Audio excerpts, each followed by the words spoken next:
एक व्यक्ति था जो बहुत भक्ति करता था, भगवान में बहुत आस्था रखता था, लेकिन कुछ समय से उसके जीवन में बहुत परेशानी चल रही थी। तो एक रात जब वो सोता है तो उसके स्वप्न में ईश्वर आते हैं और वो उनको देखते ही उनके चरणों को पकड़ लेता है। कहता है, हे भगवान, आज मुझे मेरी परेशानियों से निकलने का रास्ता दीजिए। मैं अपने सारे कर्मों को मिटाना चाहता हूँ। जो कुछ भी मैंने किया हुआ है, मैं अपने प्रारब्ध को नहीं भोगना चाहता। ईश्वर कहते हैं, ठीक है, एक काम करो, तुम अपनी सारी परेशानियाँ एक झोले में भरो और वो सामने बरगद का पेड़ है ना, उस पर टांग के दूसरे की जो झोली है उसे लेकर आओ। वो बहुत खुश होता है और अपनी सारी परेशानियों को उस झोले में भर के जाता है और दूसरे की झोली जो होती है उसे उतारता है। फिर उसके मन में विचार आता है कि इस झोली में क्या हो सकता है, कहीं मेरी परेशानियों से बढ़कर भी तो कोई परेशानी नहीं है इस झोली में।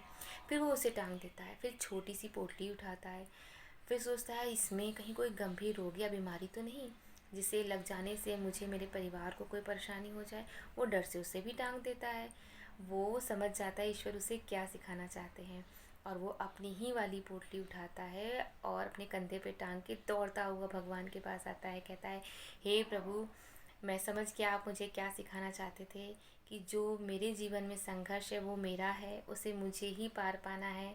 मैं आपकी भक्ति करता हूँ तो इसका मतलब ये नहीं कि मेरे प्रारब्ध कटेंगे। हाँ, एक तलवार की धार सुई की धार में ज़रूर बदल जाएगी।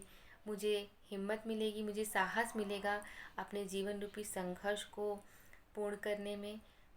तो हम सबको भी इस कहानी से ये प्रेरणा लेना चाहिए कि जो कुछ भी हमारे आसपास परेशानियाँ, हमारे जीवन में संघर्ष है, उसे हमें ही पार होना है। ईश्वर की भक्ति हमें करनी है शक्ति मांगने के लिए। ईश्वर की भक्ति हमें करनी है उनकी कृपा पाने के लिए। Thank you so much.